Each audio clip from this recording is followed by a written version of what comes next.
Buenas, ¿qué tal? Vamos a comenzar la segunda mesa, que lleva por nombre Análisis del momento actual de avistamientos de cetáceos en Canarias. Bueno, mi nombre es David Domínguez, soy antropólogo y he tenido la suerte de estar los últimos 4 o 5 años involucrado en el estudio socioantropológico del turismo marino en Canarias, en diferentes islas, y esto ha sido una investigación importante, mi tesis doctoral, y sobre todo, y más importante, me ha dado la oportunidad de establecer al menos 2 o 3 generalidades sobre lo que ocurre con el turismo que se dota de los ecosistemas litorales y marinos para comercializar productos turísticos. Ese sería su recurso fundamental. Habría muchísimos productos de turismo marino y entre estos el avistamiento de cetáceos sería uno de ellos. Esta investigación también me ha posibilitado, por decirlo de alguna manera, me ha abierto las puertas de unos pequeños entresijos de la vida de algunas personas, como las que tengo aquí que me acompañan, que bajo mi punto de vista son interlocutores súper privilegiados y hacen un análisis re importante sobre el avistamiento de cetáceos en Canarias y concretamente lo que sucede en la franja marina de los Rascas. Tenemos por aquí a Jacobo Marrero, él es biólogo marino y es el presidente, director de la Asociación Tonina, y las personas que estén más o menos involucradas en el avistamiento de cetáceos de seguro lo conocen. Luego tenemos a Higinio Guerra, que él es el gerente de la empresa Atlantic Eco Experience y a su vez es el presidente de la Asociación de Cetáceos del Sur de Tenerife, que lleva con misa fundadora hace alrededor de 4 o 5 años, 2017. Sí, 6 años, 2017, porque rápido pasa el tiempo. Y han sido un actor fundamental en visibilizar la importancia del área marina protegida, de la zona SEC, y es un gusto contar con ellos dos. Y por último tenemos también a Tomás Azcárate, que es el gerente del Puerto Deportivo de los Gigantes y a su vez presidente de una asociación de relativa nueva creación que se llama Turmar Canarias y cuyo objetivo es aglutinar no solo las empresas que comercializan productos de avistamiento de cetáceos, sino las de turismo marino en general, con el fin de generar unión, que es una de las cosas de las que adolece este tipo de actividades basadas en el litoral y el medio marino en Canarias. Yo poco más me voy a extender. Me surgió una reflexión hace un rato, viendo cómo el resto de compañeros hacen sus presentaciones, y es la siguiente: cómo se anudan diferentes dimensiones y lo difíciles que son de desenmarañar. Tenemos la dimensión normativa que presentaba Ángel Lobo, una visión más biológica que presentaba Patri, y Raquel hablaba un poco de la visión turística, y todo esto creemos que es un reto tratar de acercar todas estas posturas para finalmente llevar a cabo una planificación, una gestión, un control operativo y eficiente de este tipo de actividades que logre armonizar los usos y sobre todo proteger el recurso. Entonces, vamos a plantear esta mesa de la siguiente manera: cada uno de los ponentes tendrá alrededor de 10 minutos para hacer una presentación donde va a describir su visión, su perspectiva sobre la escena actual de avistamiento de cetáceos en Canarias, y luego, si surge la oportunidad, yo haré alguna pregunta, pero me enfocaría más en tanto que esto es un workshop, en que los participantes hagan las preguntas pertinentes, ya que tenemos la suerte de contar con estos ponentes. Sin más, le paso la palabra a Jacob. Bueno, yo creo que ya más o menos todo el mundo me conoce, así que mi parte aquí en esta historia es la parte de hacer el seguimiento, y vamos haciendo el seguimiento de la población, sobre todo de Calderones, en los últimos 5 o 6 años, y viendo, bueno, pues intentando buscar indicadores, o sea, indicadores biológicos, ya hemos buscado diferentes, y seguimos trabajando más que indiquen el estado de salud de la población. Bueno, esa es la pregunta del $1.000.000. Y es sencillamente saber si la población está bien o está mal, ¿vale? Así de simple, pero así de complejo a la vez. Entonces, que las decisiones administrativas o decisiones de regulación se tomen en base a datos y no a la opinión de este, de aquel, o sencillamente que en Madrid hagan, bueno, pues esto es lo que me parece a mí y ya se regula así. Entonces, así, o sea, en resumen, yo no puedo dar en 10 minutos, o sea, todos los resultados que han salido, o discutirlos o hablarlos. Ya hace 2 días lo vi en el Marcet. Si quieren, lo tienen online en YouTube todavía, y si quieren ver la charla ahí. Pero bueno, a lo que voy es, todos los indicadores ahora mismo, lo que están indicando, todos los indicadores biológicos, incluyendo la investigación de Patricia también, y otras investigaciones que se están haciendo, indica que la capacidad de presión que están sufriendo los calderones del suroeste de Tenerife está sobrepasada. Con todo lo que son todos los diversos tipos de presiones que hay, ¿vale? No solo el whale watching, sino todo. Actualmente también vamos a empezar ya a hacer el famoso estudio de capacidad de carga, ¿vale? Yo odio esa palabra y los que la conocen lo saben. No me gusta el concepto de capacidad de carga, creo que se confunde el concepto de capacidad de carga turística y el concepto de capacidad de carga biológica muchas veces. Y lo que quiero que entiendan es, aquí se va, o sea, este proyecto lo que va a tratar, y uno de los entregables va a ser una proposición de ordenación y de gestión. Yo creo que cualquiera que se vaya por el sur de Tenerife y se ponga a mirar, que no hace falta ni hacer un estudio, ¿vale? Entonces te pones a mirar y aquello es un disparate. Era mucho más disparate antes, se han ido corrigiendo cosas, actividades ilegales pues ya se han ido corrigiendo, ahora ya hay un servicio de vigilancia, ahora ya hay cosas que se han ido corrigiendo, pero es que va a haber que seguir corrigiendo. Ahora mismo no queda otra. Y yo qué sé, si tienen preguntas les digo, o sea, poder ponernos a discutir los datos científicos de Patricia, los míos, los de Pepe o los de Juan, vale, podemos discutir todo lo que queramos. Creo que eso debería ser un debate diferente y en un foro ya científico o entre científicos.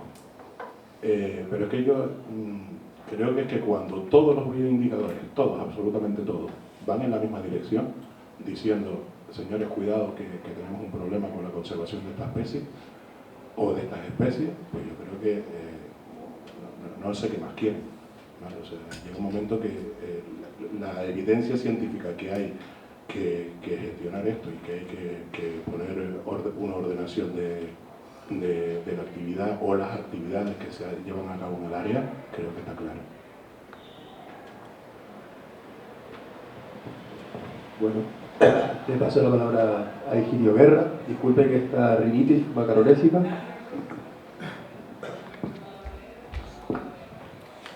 Hola, buenas tardes a todos. Yo represento a ACES, la Asociación de Cetáceos del Sur de Tenerife, como presidente, y en la exposición que nos dice David para hacer, creo que desde nuestra parte hay una variante importantísima en la situación de la observación de cetáceos, sobre todo en nuestra zona SEC Tenor-Rasca, que es la regulación. Nos falta, creemos, el que el Ministerio termine con lo que es el ordenamiento de la zona SEC, con el reglamento de la zona SEC, porque teniendo la ley, teniendo todo muy bien estructurado, sin el reglamento no tenemos absolutamente armas para resolver lo que acaba de decir Jacobo, que es la saturación de barcos que soportan nuestros cetáceos. Nosotros desde ACES estamos totalmente de acuerdo con Jacobo, siempre hemos hablado en esa línea, pero es fundamental que se implique seriamente nuestras administraciones. No podemos seguir viendo cómo nuestra línea de actuación de barcos que tenemos autorización, que hacemos una observación de los cetáceos responsables, que interpretamos en cada momento, porque todo esto también no creo que sea, y, bueno, estaremos de acuerdo o no, pero desde nuestro punto de vista, la observación de cetáceos tampoco es una actividad que tenga que ser como está escrito en los libros. Nunca es igual, nunca, cada momento es diferente. Los animales tienen un comportamiento en cada situación distinto y en base a cómo el barco o la empresa o en ese momento lo haga. Entonces, es fundamental la concienciación. Es cierto que yo voy a entrar en un punto en el que habrá gente que no le guste, pero tenemos patrones que no respetan el medio ambiente, que no tienen conciencia con los animales y no tienen una presión con unas sanciones y con un reglamento que debería ser. El estudio de capacidad de carga del que se ha hablado, ya lo habló el primer ponente y ahora Jacobo lo ha expuesto desde su punto de vista. Yo entiendo que no sea el revulsivo, pero sí es algo con lo que tenemos que partir, ¿no? Necesitamos algo con lo que partir para poder regular. Como decía el primer ponente, no se puede prohibir por prohibir, pues tú sí, tú no, y ahora solo hay 4 barcos, o 10, o 20, o 50. Tenemos que tener una base para poder determinar eso. Creemos desde ACES que esa es otra parte importante de la decisión a tomar en la zona CEC, en la saturación en los animales. Es fundamental que el control de nuestra zona sea serio. Tenemos un barco, el Mar Canario, que ahora mismo está haciendo su labor como desde el principio, como con las herramientas que tienen. Para nosotros creemos que el reglamento es fundamental para ellos también como herramienta sancionadora. Creo que no solo regula, porque el reglamento no solo regula la actividad de observación de cetáceos, regula todas las actividades marítimas que se realizan en la CEC, ya sea motos de agua, sea pesca profesional, sea pesca deportiva. Entonces toda esa regulación va a llevar a que cada actuante en esa zona tenga su sitio, tenga sus normas y tenga sus sanciones.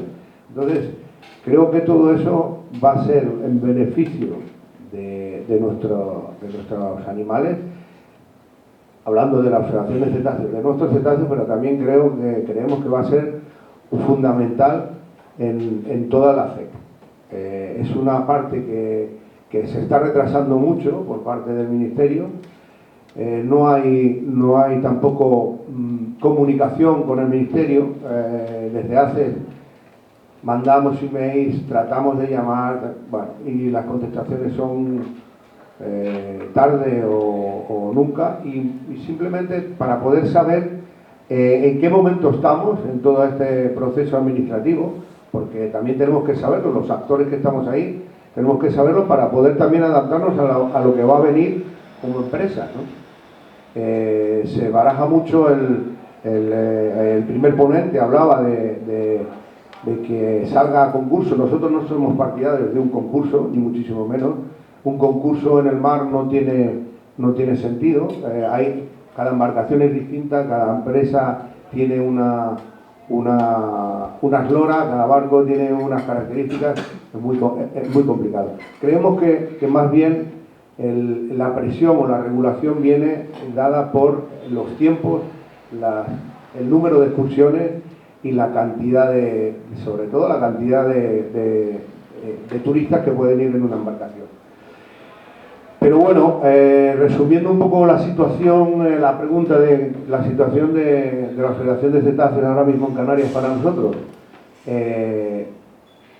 todavía nos queda mucho para que sea una observación de cetáceos llevada a un contexto responsable y apoyada sin duda por las administraciones. Necesitamos tiempo, son muy lentas, todos lo sabemos, las administraciones son lentas y nuestros animales no entienden de los tiempos administrativos. Necesita actuar ya y si no ayer.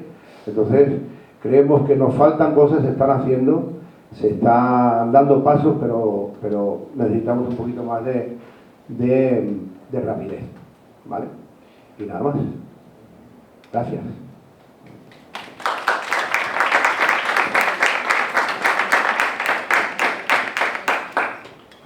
Hola, buenos días. Mi nombre es Tomás Alcalde. Como soy el presidente de Turmar Canarias, como ha comentado David, una federación con la vocación de representar a todas las empresas que tienen o se dedican al turismo en el mar a nivel regional. El sector turístico en el mar, bueno, pues al final ha sido un poco, se ha empezado a desarrollar desde hace ya muchísimos años, casi por generación espontánea y con poca regulación. La regulación que ha habido ha sido exclusivamente con respecto a la seguridad marítima. Y a lo largo de todos estos años realmente es un sector que nunca se ha asociado, muy atomizado, con muchos subsectores. Aquí, hoy, en el día de hoy estamos hablando de diferentes cetáceos, pero en el mar obviamente a nivel turístico conviven muchas actividades. Estamos hablando de buceo, charter, temas del surf, etc. Entonces, todos estos sectores, hay algunos, pesca deportiva también, hay algunas de estas actividades que se han asociado a nivel local, no mucho, pero falta una conciencia de sector. Es decir, al final tienes el sector hotelero, que está bien representado, tienes otro tipo de sectores que tienen representación, pero el sector turístico con actividades en el mar, que tiene, entendemos, muchos vínculos y tiene una necesidad de coordinarse y de entender las problemáticas que enfrentan el sector, que son muchas y muy diversas. Creemos que es importante que esa atomización se resuelva, empiecen a coordinarse, y creemos que además es fundamental para resolver los problemas como el que estamos hablando hoy en este workshop. Hay que tener en cuenta que hasta ahora las regulaciones medioambientales, impactos de protección, siempre han solido ser en zonas donde no había casi actividad humana, es decir, los parques nacionales, pues en zonas en las que había mucha biodiversidad, se acotaba, se limitaba la actividad humana, pero claro, cada vez más, obviamente, las exigencias son de proteger las especies donde estén, haya actividad humana o no, y al final requiere esa convivencia. Es decir, si tú tienes una zona como es la CEC de Norrasca, por ejemplo, pero eso afecta a casi 11 de las 24 CEC que hay en Canarias. Estamos hablando que 11 de las 24 CEC que hay en Canarias tienen actividades turísticas en el mar más o menos desarrolladas, porque no solamente está el sur de Tenerife, está el sur de Gran Canaria, también está, potencialmente es una zona LIC, pero pasará a CEC, toda la costa oeste de Fuerteventura y Lanzarote. ¿Eso qué significa? Que la regulación que se vaya a llevar a efecto en todas esas CEC, y que, como bien decía Higinio, está a punto de aprobarse, salió un borrador que fue exposición pública el pasado mes de febrero o marzo, y ahora ya está pendiente de la aprobación definitiva, y en esa aprobación, en esa propuesta que se expuso públicamente a principios de año, ya lo que se regulaba eran las 24 CEC de Canarias, las 24 CEC de Canarias en los espacios marinos. Entonces eso va a tener una afectación importante a todo ese sector turístico en el mar, en todos los destinos principales del archipiélago. ¿Eso qué significa? Que se va a empezar a regular y a establecer limitaciones a unas actividades que hasta ahora han estado prácticamente libres y sin ningún tipo de límite. ¿Eso es algo bueno? Desde luego que lo es. Hay muchas cuestiones que se tienen que regular, se tiene que poner orden, y las propias empresas muchas veces somos las que exigimos y pedimos, como bien ha comentado Higinio, que sea la administración la que ponga orden, porque el incumplimiento de la regulación no solamente afecta al ecosistema, sino que afecta también a las propias empresas que cumplen con la normativa y que cumplen con todos los requisitos que existen, y además somos los que nos preocupamos con respecto al ecosistema y al estado de las especies, para poder mirar al futuro con respecto a un sector que es fundamental, no ya por las propias empresas que se dedican a ello y viven de ello y los empleos que generan, sino porque además son una parte fundamental del ocio, de la oferta de ocio complementaria del destino de Canarias. Canarias tiene que competir con el resto del mundo para poder funcionar y poder vivir en este archipiélago, porque al final es básicamente en lo que se vende nuestra economía. Y dentro de los atractivos que tiene nuestro destino para atraer a los visitantes, sin duda, uno de los principales es el turismo en el mar. Entre ellos, obviamente, el Ayuntamiento de Getafe, pero hay otros muchos. Entonces, al final, es muy importante que la Administración tenga en cuenta estas circunstancias a la hora de regular. Y entendemos que para poder regular con una visión finalista de resolver los problemas que la comunidad científica está identificando, como es el trabajo de Jacobo, es importante identificar el problema, ver de dónde se genera, después ver cómo se puede resolver. Y en ese cómo es donde las empresas tenemos que estar unidos, coordinados y dando una interlocución productiva y positiva ante la Administración, porque es nuestra obligación también transmitir cómo podemos resolver ese problema que al final es de todo. Y no solamente, te digo, con respecto al tema medioambiental, sino que además con respecto al resto de normativas que también se incumplen por parte de muchas empresas y que afectan negativamente a la calidad del destino, a la sostenibilidad de las empresas en el tiempo, que permita, y es fundamental este aspecto, si hay una sostenibilidad económica y hay recursos suficientes y no hay una competencia desleal de empresas que no cumplen. Bueno, después podremos ir en más detalle, pero si alguien está familiarizado con la regulación marítima, es muy exigente. Estamos hablando de, hay ciertas listas, hay patrones que hay retitulados, hay seguros, pero a efectos de complejidad en la gestión, así como en los costes, es muy difícil. Cuando tú tienes todos esos costes y ofertas tienes unos canales de venta, tienes toda una estructura que tienes que mantener y después viene una persona que no tiene ninguna empresa, que simplemente tiene un barco y lo que hace es que está vendiendo el ticket a través de una persona que está en la calle y directamente lo vende a la mitad del precio, es muy difícil que se mantenga la empresa, que cumpla con sus obligaciones y que encima además y el efecto de esta otra barco encima sale a ver los mismos cetáceos generando un impacto con una competencia desleal absoluta. Claro, al final cuando tenemos servicios de calidad que además no ya que sean de calidad respecto al cliente, sino que encima tengan un compromiso social, económico, con el medioambiental y además hacer un producto de excelencia respecto al mínimo impacto, ¿no? Estamos hablando de tener motores eléctricos, estos son inversiones, etcétera. Obviamente es algo a lo que hay que tender y es lo óptimo, pero solamente se puede llegar a ese nivel si existe seguridad jurídica y seguridad con respecto a la actuación de la Administración con empresas que están actuando de forma ilegítima y que además están afectando al ecosistema y a la calidad del destino que estamos ofertando a nuestros visitantes. Por lo tanto, para poder llegar a ese nivel es importante, en nuestra opinión, cumplir con nuestra obligación, coordinarnos y ayudar a la Administración a hilar fino. Tenemos que conseguir que la regulación sea muy detallista y no metamos la pata en lo que ponemos, porque lo que está en juego es no solamente el ecosistema y las especies, tiene que ser efectiva y conseguir los objetivos, pero también conseguir que las empresas que han estado dedicadas y que son al final las que ofertan esos productos a los turistas que vienen, no solamente a los turistas, antes comentaba Patricia el papel de los turoperadores.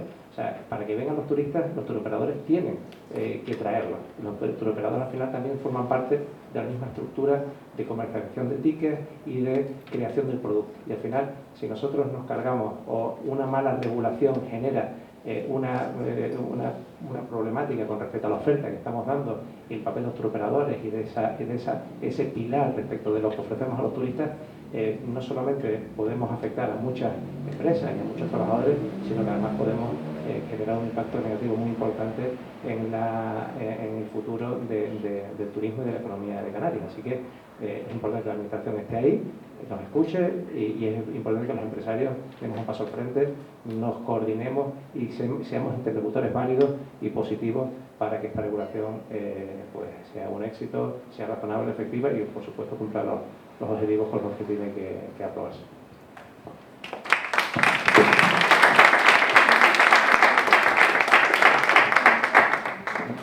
Ya les decía yo que eran interlocutores súper válidos. Entonces, estaba valorando algunas preguntas y la primera que me pasaba por la cabeza es, en cierta medida los tres ponentes hablan de cierta orfandad institucional, tanto a la hora de desarrollar investigaciones como a la hora de planificar y gestionar las diferentes actividades y entre estas el avistamiento de cetáceos. Entonces se me ocurre una pregunta para cualquiera de los tres y es encontrar un poco cuáles serían las causas de este abandono por parte de las diferentes administraciones públicas. Yo en mi investigación encontré una plétora inmensa y bien compleja de disposiciones normativas que aplican sobre el territorio y que son ejecutables por diferentes entidades de la administración pública, de la administración local, regional y también la nacional, en una maraña que a veces ni los propios técnicos tienen claro cuáles son sus funciones. Entonces, esto es lo que trataba de denominar a esta inoperatividad, sería esta especie de abandono institucional. Y pregunto, y con una perspectiva más o menos histórica, porque el avistamiento de cetáceos en las islas pues tiene alrededor de 35 años, y la directiva Habitat se empieza a principios de los años 90 y los LIC son a principios de los años 2000. Ha pasado bastante tiempo desde que esto empezó y es redundante esta especie de abandono. Y quería preguntarle a los ponentes a qué creen que es debido este abandono.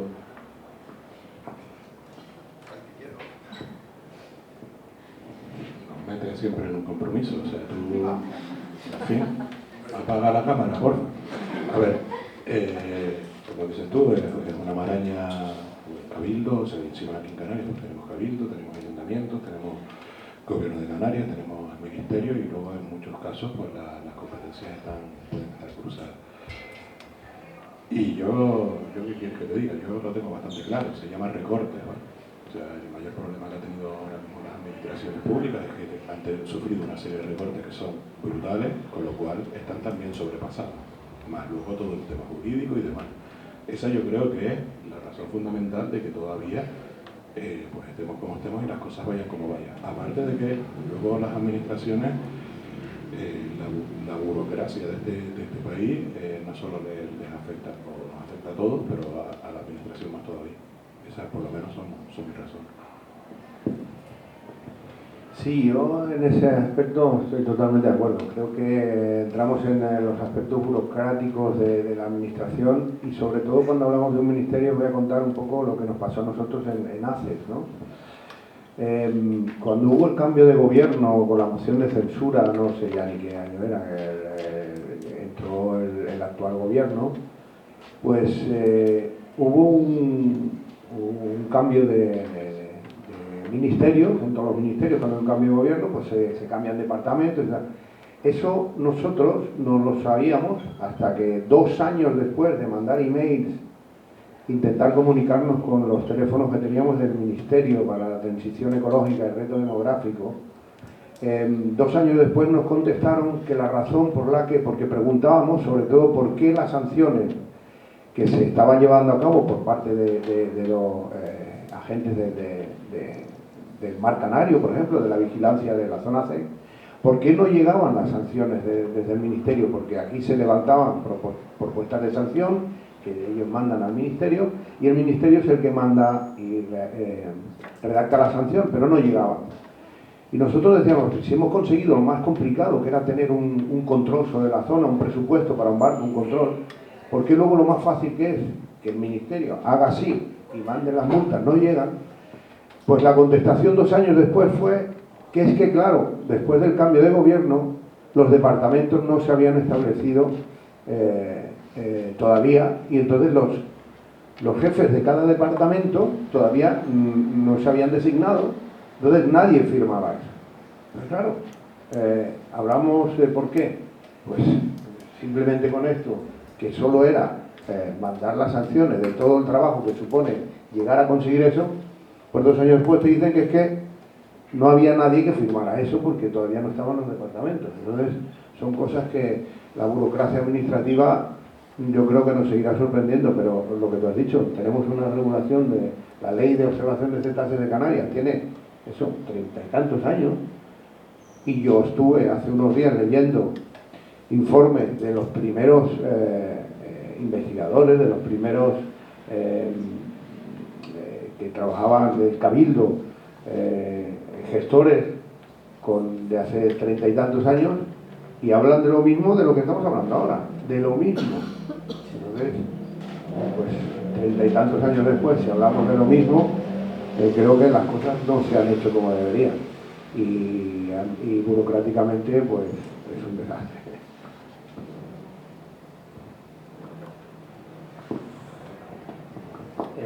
Bueno, yo la verdad es que creo que es algo que afecta a la administración española en muchos aspectos, y este sin duda es uno de ellos.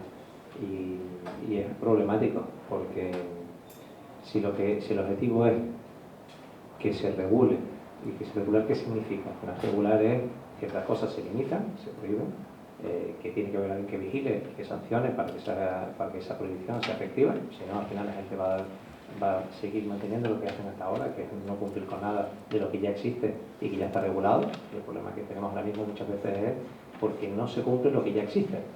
Por fin, como hemos dicho, ahora está empezando a haber multas, ya parece que empiezan a llegar, y por fin, después de muchos años, está empezando a haber una vía en la que se hace efectiva una regulación que ya existe. Pero cuando lees la propuesta de regulación de la FEC, que está ahora mismo, que comentaba antes, información pública, la vocación de la regulación es muy amplia, o sea, afecta a todas las actividades humanas que se desarrollan en la FEC. Muchas requieren autorizaciones, muchas requieren proyectos, muchas requieren incluso lo que comentaban en el logo, que comentaba Virginia, el tema de la posibilidad de hacer concursos, que de momento en la propuesta no lo incluye, pero es algo que se ha hablado y que no sabemos cómo va a quedar a futuro.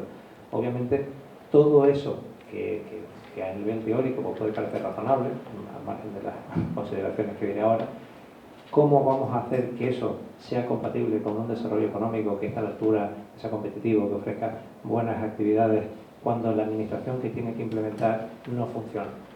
Es decir, a la hora de ver el diseño de la regulación, uno de los elementos que entendemos hay que tener en cuenta es la propia dinámica administrativa. Es decir, no sería iluso exigir una serie de permisos para todo y que después esos permisos tarden años en darse, porque entonces estaríamos paralizando todo un sector. Entonces, hay otras vías, y ahí es donde entramos todos a discutir y a hablar con la comunidad científica, la administración y los empresarios. Hay otras vías para conseguir los mismos objetivos, que sea efectiva, pero sin que tenga la administración que de forma previa tener que hacer una regulación que obligue a la administración a hacer esa actuación antes de empezar. Bueno, pues seguro que las hay. Existen muchos modelos que a lo mejor podemos dar el foco en la vigilancia para garantizar que se cumple in situ, que es lo importante, y después la otra parte hacerla de parte de lo que hablaba esta mañana en el logo de declaraciones responsables, que tú te comprometes a cumplir una serie de elementos ahora y puedes empezar a operar. Ahora, si hay vigilancia in situ y te pillan y no estás cumpliendo y ya has faltado a lo que tú declaración responsable, entonces te quitan la autorización y hay consecuencias porque te quedas fuera. Entonces, al final es ser ágiles a la vez que exigentes. Yo creo que esa es la vía. Dentro de este enfoque entendemos que el tema de los concursos es lo mismo, quiero decir, si tú estableces un número limitado, cosa que es razonable en términos teóricos, bueno, pues ¿cuánto puede ser? Al margen de que tenga obviamente sus complejidades metodológicas, pues se puede hacer en términos razonables, a ver cuánto sea lo ideal. Bien, ahora bien, ¿cómo se consigue ese número? Ese es el objetivo, intentar limitar el número y también en función de las características, ¿no? No será lo mismo que sean todos de motor de combustión o todos eléctricos, es decir, al final empezamos con las variables que lo matizan, ¿vale? Pero al final, bueno, pues entendemos que hay que tener unos requisitos para poder ir y hay un número final de alistamientos que se podrán hacer. Pero para poder definir eso, tienes varias vías. Puedes hacer el concurso, que al final le genera una incertidumbre a los operadores, porque saben que si les acaba y la inversión que hagan va a terminar. Te cargas todos los años que llevan creando un producto, sus canales de venta, sus contratos con sus operadores, sus 40 o 50 trabajadores, que hay empresas que los tienen, es decir, y les genera una incertidumbre impresionante y además genera a la administración la obligación de desarrollar unos concursos con unos pliegos, litigiosidad, más la incapacidad propia de la administración que realmente podría crear un gran problema que ya existe con la moratoria en todo el sector empresarial que creemos que puede ser negativo. Entonces, al final, estamos las mismas. ¿Hay que limitar el número de barcos? Bien, ¿cómo se limita? Bueno, pues a lo mejor hay que ir intentando tener un poquito de imaginación, ¿no? Por ejemplo, aumentando los requisitos de forma que solamente las empresas que están establecidas y que tienen canales y que tienen una trayectoria de seriedad y de empresas puedan cumplir, de forma que el que no está establecido no pueda cumplir. Y si se exige ese cumplimiento, automáticamente el número de empresas que van a operar van a disminuir. Y sobre eso se puede ver cómo puedes ir aumentando. Pues puedes aumentar la exigencia de los motores eléctricos y se puede ir limitando el número de empresas con exigencias que vayan directamente dirigidas a minimizar los impactos que eso puede crear. Eso lo único que te exige es determinar qué requisitos hay que poner, que se podrían pactar. Es decir, yo personalmente discrepo absolutamente de esperar a la capacidad de carga. Se podría regular ya con los empresarios qué requisitos se podrían exigir y empezar a aplicarlo desde ya, en paralelo a la vigilancia que se está haciendo. No hay que pensar, o sea, la capacidad de carga cuando llegue llegará y añadirá más datos, pero a día de hoy se podría perfectamente definir requisitos exigentes para hacer que se cumplan, y los operadores que salgan que se cumplan, y los que no cumplan ya les estás quitando la licencia por no estar cumpliendo los requisitos mismos que has establecido. Es decir, creemos que esa es la vía para poder evitar el hacer el concurso y que eso generalmente, porque al final el objetivo es cumplirlo. Entonces, ¿cómo lo hace? Pues esa es la propuesta que se nos ocurre. Yo estoy de acuerdo contigo. Lo que pasa es que hablábamos de los tiempos de la administración, si además y las herramientas que tienen, que realmente el estudio de capacidad de carga no es más que una herramienta que tiene el Estado, el gobierno, para regular este tipo de cosas. Si nosotros no les proponemos otras herramientas que ellos no tienen contempladas, va a ser más tiempo todavía, porque es que no salen de su normativa. O sea, propuestas les podemos hacer, pero a un ministerio, ¿cuántas propuestas le puedes hacer que te hagan caso? Bueno, yo creo que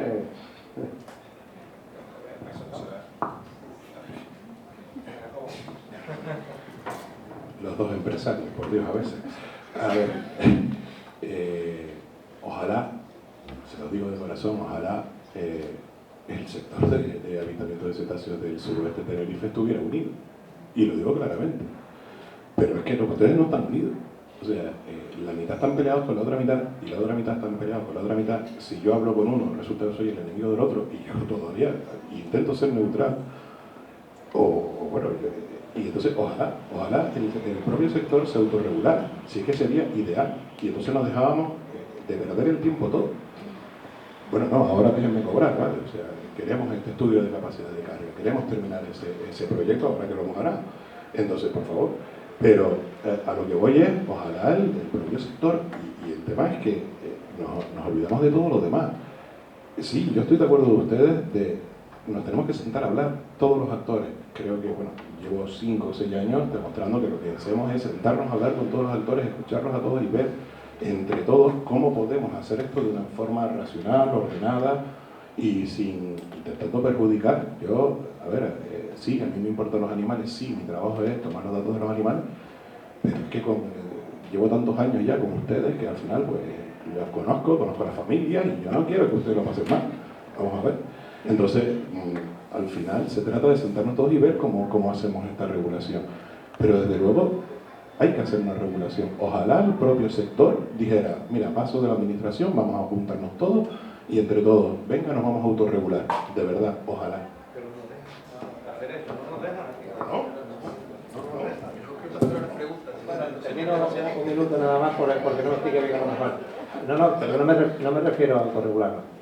Me refiero a que la administración lo regule, pero sentándose con el sector para que la regulación sea razonable y tampoco quiero dejarte sin cobrar. Lo que quiero decir es que no hay que esperar a ese resultado para hacer una propuesta ya. Quiero decir, ya a día de hoy, con los datos que tenemos, se puede perfectamente empezar para evitar la moratoria, que tiene su sentido, pero que tiene una serie de consecuencias muy negativas que al final está afectando al propio desarrollo de la renovación de la flota y del sector. Entonces, creemos que deberíamos sentarnos ya a hacer una regulación razonable que podría tener efecto ya en la medida en la que ya hay vigilancia y ya está empezando a ver consecuencias a quien no cumple, pues entonces ya la regulación tiene sentido porque van a exigir que se cumpla. Y esa regulación podría ser a través de aumentar los requisitos que se dan para poder dar las licencias y a partir de ahí se ve cómo se aplica, qué afección tiene, cómo disminuye la cantidad de barcos que no van a poder cumplir con la misma y a partir de ahí en paralelo se hace la capacidad de carga y vemos cómo hay que después, al final es una cosa viva, habrá que ir después ajustándolo en función de los resultados que se vayan viendo, pero que no hay que estar parados, se podría perfectamente ya empezar a regular esto de forma efectiva y seguro que desde que está viendo resultados y está viendo gente en el campo, no sé, Higinio está viendo resultados, está empezando a la gente a cortarse y Pues ese es el objetivo que tenemos. Mucho más concienciación. Bueno, pues las preguntas.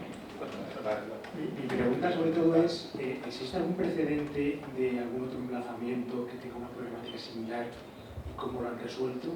Y cuando digo algún otro lugar, no me refiero probablemente a sitios como Noruega, Argentina, Islandia, donde son sitios donde solo va la gente a ver ballenas. Aquí la gente viene a hacer turismo y luego ve ballenas. Entonces, no sé si lo han resuelto en algún otro sitio de una manera que podamos copiar.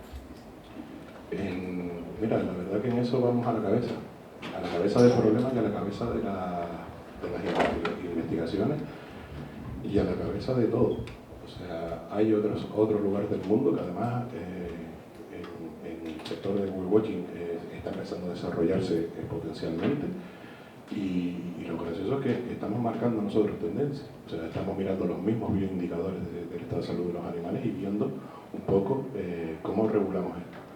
El problema bueno, el concepto de capacidad de carga turístico es un indicador que te va ayudando mientras la actividad empieza a crecer, que es lo que están haciendo muchos de estos lugares del mundo. El problema es que nosotros ya partimos del crecido.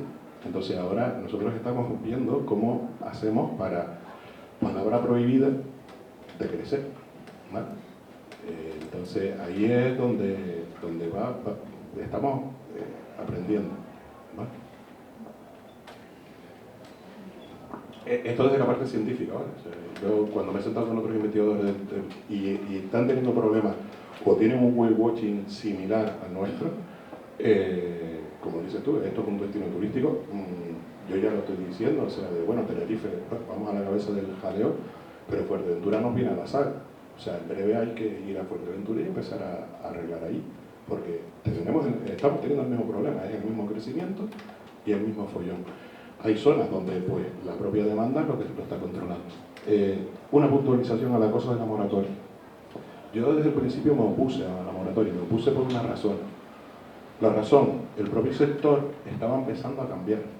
A mí lo que me fastidió de la moratoria es que el sector ya estaba empezando a cambiar, o sea, se estaban empezando a poner nuevas empresas con un enfoque más ecoturístico, con biólogo a bordo, o un guía, o otra forma de hacer las cosas.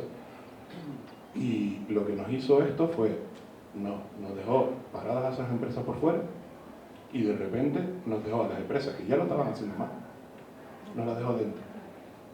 Y entonces, esto ha sido como un freno que yo personalmente me oponía. Es verdad que ha sido tal la demanda de empresas en el suroeste de Tenerife, que es que parece que no hay otro lugar del mundo, de Canarias, para trabajar, de verdad, que es brutal.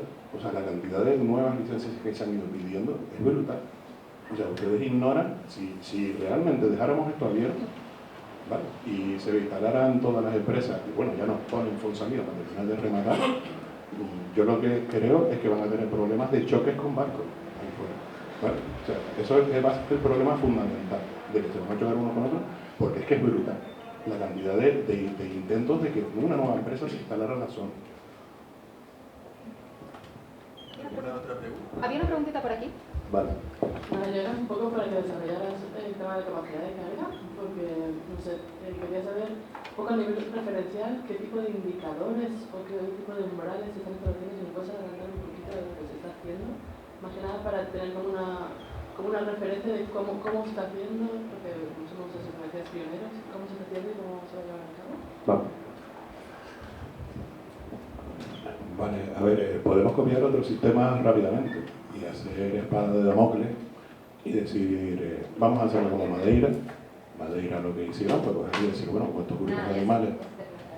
Perdón, Jacobo. Vale. ¿Cuántos grupos de animales hay en la zona? ¿Cuántos dice la normativa de barcos que puede haber por grupo de animales? Bien, pues media, tantos barcos. Así está establecido en Madeira y así está establecido en Azores. ¿Vale? Podemos hacer lo mismo. El problema de ahora mismo intentar hacer eso es que la mitad de la flota se queda parada. Entonces vamos a tener que ser más laxos y ver jugando al máximo con todos los datos para ver cómo dejamos al máximo posible de barcos ahora mismo operando. Como les he dicho, a mí también me preocupa la familia y también me preocupa el hecho de ver cómo hacemos esto, que es bastante más complicado para que la flota no haga lo que yo haría si tuviera un barco y demás y me empiezan a poner normas, que cojo y digo, vale, me vuelvo ilegal y se acabó, y a ver si me tranca. Y a ver si corre más el mar Canario que yo, y ya está, ¿vale? Y me pongo a esquivarlo. Y hay barcos que bueno, yo conozco de buena pronto varias empresas donde sé que están operando, sé que no tienen el permiso de del ministerio, y sé que no nos hemos trancado durante 2 años, que estuve 2 años ahí en el servicio de vigilancia, así que no nos esquivamos, ya está.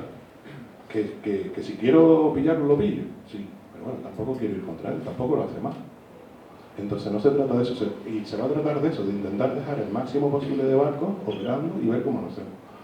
¿Va a ser complejo? Sí. ¿Va a ser luego complejo el seguimiento y tal? Pero es que yo creo que o ustedes tienen las herramientas de seguimiento ambiental, de seguimiento de vigilancia buenas, o las normas van a quedar en papel mojado y lo que vamos a hacer es que la mayoría del sector se nos vuelva ilegal.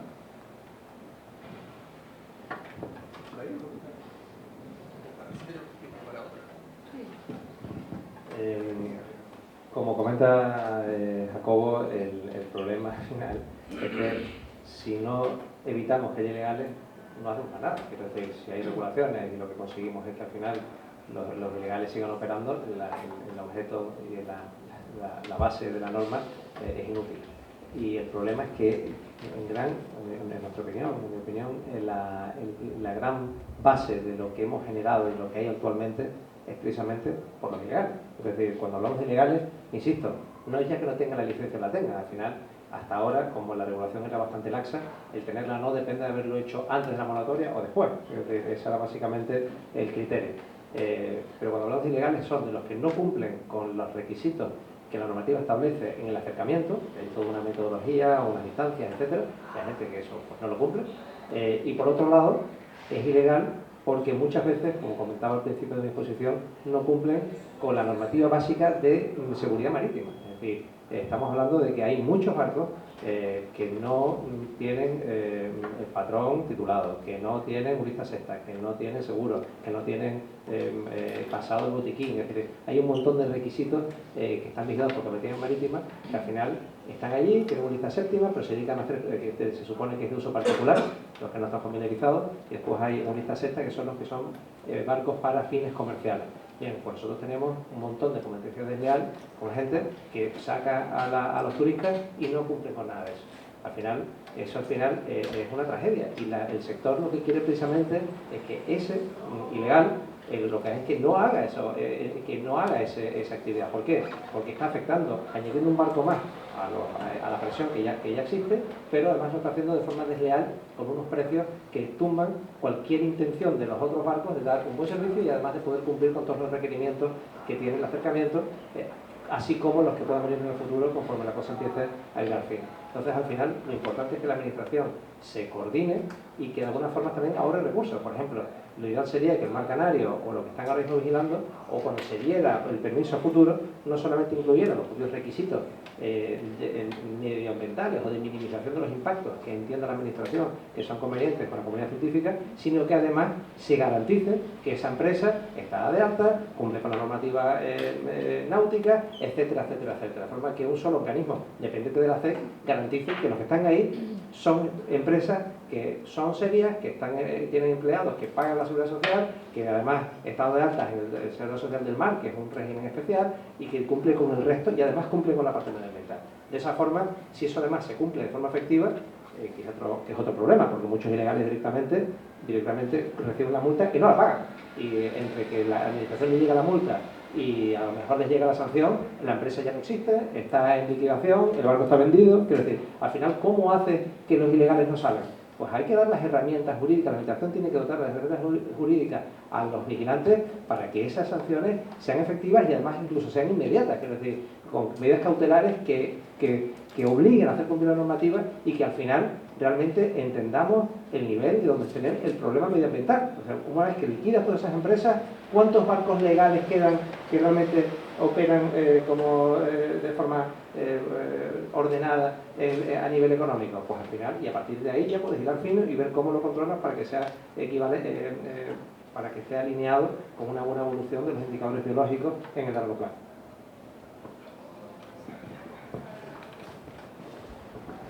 Bueno, yo parto de la base de que toda Canarias debería de ser una reserva marina, ¿no? Pero todo el archipiélago, a partir de ahí. Si no por ahí, apaguen la cámara. Si no por ahí, apaguen. Yo tengo una preguntita para usted. ¿Existe algún tipo de marco legal que posibilite a los puertos deportivos impedir el amarre de embarcaciones que son ilegales, que no cumplen los requisitos en la SEC marina? Buena pregunta. Vamos a ver, existe el reglamento de un puerto deportivo en general, el modelo. Aquí hay dos tipos de puertos, ¿vale? Los puertos deportivos que están dentro del puerto de interés general, que depende de la autoridad portuaria, por ejemplo, el Cristiano, no es un puerto deportivo equivalente a Puerto Colón o Los Gigantes. Porque tenemos una idea, La Gomera, los que están aquí en Santa Cruz, todo eso son dependientes de autoridades portuarias. Y ahí, como yo no en la gestión del día a día, no te sé decir qué régimen tienen a nivel de regulación y de gestión, ¿vale? Entonces, lo que voy a comentar va a ser respecto a los puertos que son de la comunidad autónoma, depende de la comunidad autónoma, de una entidad que se llama ente empresarial de Puertos Canarios, ¿vale? Los puertos deportivos que dependen de Puertos Canarios, en general, tienen todos lo que llaman un reglamento de explotación y policía, que sí dan la posibilidad a la dirección del puerto de dar o no dar la autorización para permitir actividades turísticas o actividades en el mar, ¿vale? Obviamente, pero no es que haya, es decir, es más por un tema de conveniencia en la gestión. Date cuenta que un puerto deportivo al final es una concesión administrativa que lo que genera es que una empresa que ha hecho la inversión en hacer la obra, a cambio de hacer una obra pública, tiene la explotación durante un plazo. Es decir, que tiene un poco la explotación económica de esa concesión. Entonces, ese derecho lo que le genera a la concesionaria es que si cualquier empresa quiere hacer una actividad económica en la concesión, tiene que pedir permiso a la entidad concesionaria y llegar a un acuerdo económico con respecto a cómo se va a desarrollar. Está más con esa vocación, ¿vale? Obviamente, eso te da cierta discrecionalidad para ver a qué empresas permites o no. Después tienes que cumplir en cómo lo ejecutas, pero que tienen en su miga, ¿no? Porque después hay denuncias, te metes en los líos, pero existe esa vía. Ahora bien, ya te digo, esa vía es más por términos económicos que de cumplimiento de la normativa, porque el cumplimiento de la normativa, obviamente, un concesionario no tiene la obligación de vigilarlo, tú no tienes por qué meterte en si es particular, es empresario, para eso están los poderes públicos y para eso están las fuerzas y cuerpos de seguridad del Estado, que tienen que hacer que cumplan en función de la actividad que desarrollen, ¿vale?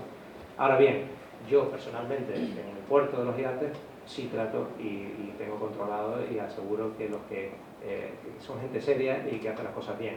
Y me aseguro de que en la zona donde no quiero, también es un tema de gestión, ¿no? Quiero decir, yo no puedo permitir o no queremos permitir que cualquier barco turístico esté en cualquier zona del puerto, porque también afectan a los usuarios particulares que tienen lanchas recreativas, el ir y venir de los turistas y de los barcos turísticos. Entonces nosotros hemos definido zonas de uso turístico y zonas donde no permitimos uso turístico.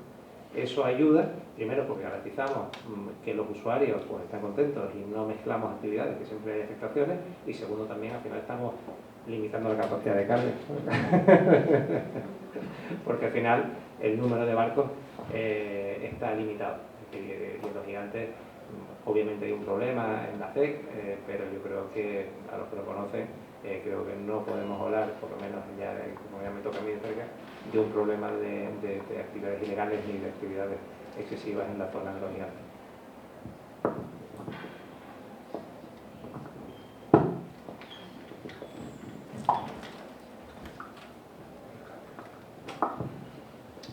Bueno, seguramente se nos quedan unas cuantas cosas en el tintero y estaba empezando a tomar un tono súper interesante, pero es la una. Y bueno, lo último que quiero hacer es agradecerle a los tres ponentes sus perspectivas. Yo creo que la charla, si bien breve a mi juicio, ha sido súper enriquecedora. Y en la siguiente mesa, tras el almuerzo, veremos ya qué se puede hacer. Gracias.